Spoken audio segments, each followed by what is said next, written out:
好，今天咱们再来玩个小可爱 ，NA 新出的开路先锋，小比例的这辆小车看起来还是蛮精致的，整车还原度各方面的素质做的都还可以，非常漂亮，包裹性完成度也很高，甚至于翻到底盘来看，这里边都是齐齐整整的。推车滚动还是不错的，4轮接地，滚动还挺丝滑。当然，上边的这个 QC 标比较碍眼，咱们抠了它。轮毂这里有上涂装，而且轮纹刻画的很细腻。前方进气格栅、保险杠、车灯这里都是涂装做出来的，很漂亮。前方挡风玻璃这一块是透明的零件，还有后车窗。侧面这里是金属的蓝漆，车尾的刹车灯。标志性的彩色条纹，不过要说车型唯一差点意思的，侧面的车窗这里并没有做蓝色的涂装，因为变形结构的关系啊，这一块最后是变成了肩膀的部分。如果涂成了蓝色的话，在人行状态下颜色上边有 bug 啊，所以呢也是可惜了，就差这一点点。其他方面来说，这辆小车真的做得很不错了。车型长度7.5公分左右，所以拿在手里边还是非常小巧精致的。前方机盖部分隆起的线条，这地方的刻线做的都是很精致的。配件内容也是满满的一兜，在车型状态下也是可以把标志性的这些东西都搭载上去。此外，还有一个机械 Spike 的身体，之前出的一些产品里边都会带4肢了，头部的这些配件啊，最后可以把它组装起来。首先第一步，侧面这里的一块板件，我们顺着下方这里撬开。注意这个位置和腿部插合的扣子，另外前方这里的挂钩同时的解锁，翻过来，接着把这一块90度立起来，拆开扣子，立起来，接着解锁开了，就可以把后半个整个的拉出来，然后膝盖这里双关节再拉平，胯部这里的关节再拉平，接着把双腿中间连接的扣子打开。顺着大胯的根部旋转180度，再把腰部这一块旋转180度拧过来，大腿的花纹冲前，正面在这里，然后小腿这一块旋转90度，把这一条带银色条纹的转过来，再把脚踝90度转过来。哎，这腿就很简单的，现在基本雏形都有了。但是呢，后边这里还露着很宽的一个轮子。这个 NA 的处理方式也很有意思啊，把这个轮胎外圈折一个90度拉起来，然后小腿从中间劈开，里边有一个尼龙的连接杆，韧性还不错的，旋转180度倒过来，再把中间的这一块轮胎藏到凹槽里去。哎，这个设计嘿嘿非常的有趣啊，而且把这块腿肚子圆滚滚的造型做出来了。另外的一侧呢，也是稍微的露着一点点中间的轮毂部位啊，并不多，但是这种半隐藏的收纳感觉还特别带感。另外一条腿我们拉近了再看一下，先旋转90度，把这块图形对齐，脚丫子旋转90度，放到正面来，后边这里打开这个盖子中间的扣。连杆是一个尼龙件，韧性很好，拉到上面去，轮子转一转，从中间这里劈开，哎，然后顺着这个缝隙呢，把轮胎藏到凹槽里边去，哇，有点意思啊！双腿就这么简单流畅的变形完成了。这个我觉得值得刷个妙啊！来看中段这里，刚才我们已经翻起来的零件。根部这里有2个滑槽，把它抽拉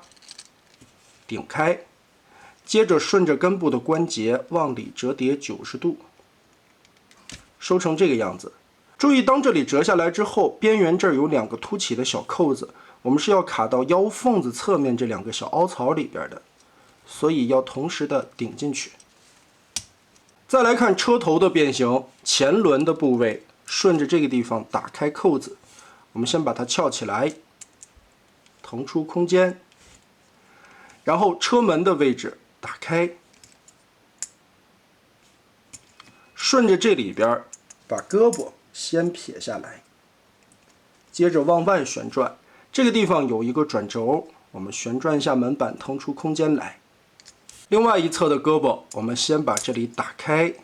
然后旋转放下来，把这个车门先贴到手臂上，腾出空间来。胳膊全部解放出去之后，侧面这里有2个小的三角区，翻下来，然后脑袋在这个位置我们顶它一下，从这里一顶，下边这里抠开这个缝隙，把这个盖子拉开，稍微往下弯折一点角度，把脑袋顺着这里边钻出来，90度立正，把这个盖子扣上。这个时候肚子的这2片前轮就可以回归下来了。然后看这里有一个滑槽，把它折下来的过程缩短，再90度往下翻。此时腰部前方有一个很长的插槽，对应保险杠下方这里的缝隙，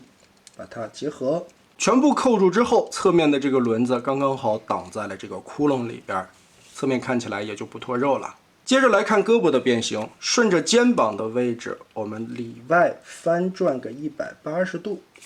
扭到这一侧来。车门这里90度拉起来，注意这里边有3段的转轴，我们先把根部的这一段对折卷一下，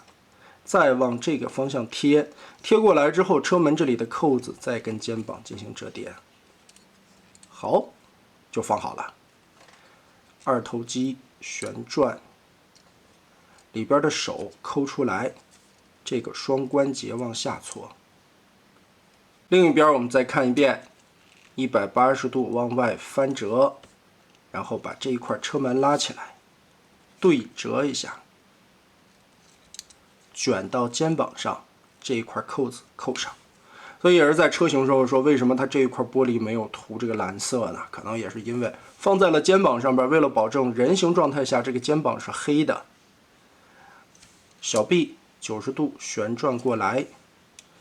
这一块收纳的位置打开这个盖子，拳头放出来，再通过根部的双关节锁上。肩炮、装饰零件这些地方都扣合上。开鲁先锋有一个胳膊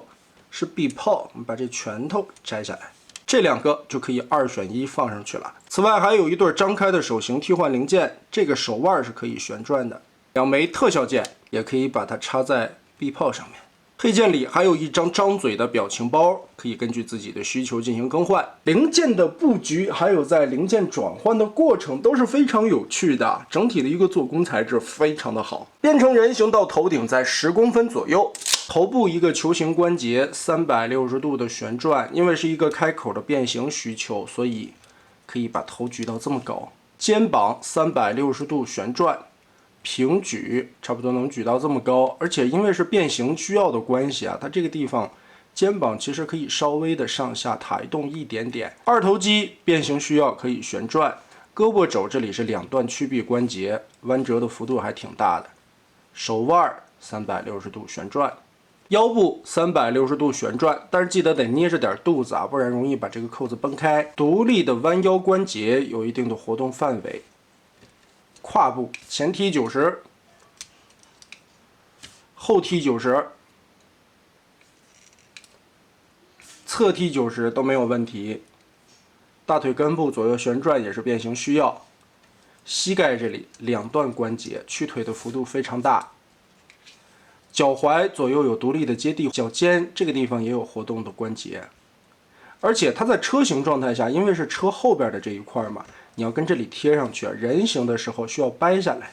让这个脚底变平。更关键的是，作为一款小比例的玩具，从背后来看，没有任何的偷胶空洞，这个包裹的非常好。所以可以说，这款开路先锋的人形完成度是非常高的，大肚子的感觉有做出来。唯一让人不爽的就是肩膀上面的这2个挂钩扣子了。暴露起来，因为必须要锁一下嘛，所以有些影响美观。除此之外，哇，这个开路先锋不论是从变形设计还是人形车型的完成度，都是非常高的了，很精彩。开路先锋这个角色之前从官方到第三方，大比例到小比例，出了很多珠玉在前的产品，但就在这样的大环境下， NA 还是能在这个角色上边设计出来不同的变形理念，以及高效的利用率和最终完成的2个特别不错的效果。可以说 NA 的设计师在小比例这一块玩结构玩的真的是非常花的。漂亮的涂装，非常好的做工用料，也是 NA 家一直以来保持的优良水准。而奇思妙想的结构理念，才是这家能脱颖而出的主主要原因。那么大家觉得这一款 NA 的开路先锋做的如何呢？欢迎在评论和弹幕留下你的观点。这期咱们就玩到这儿吧。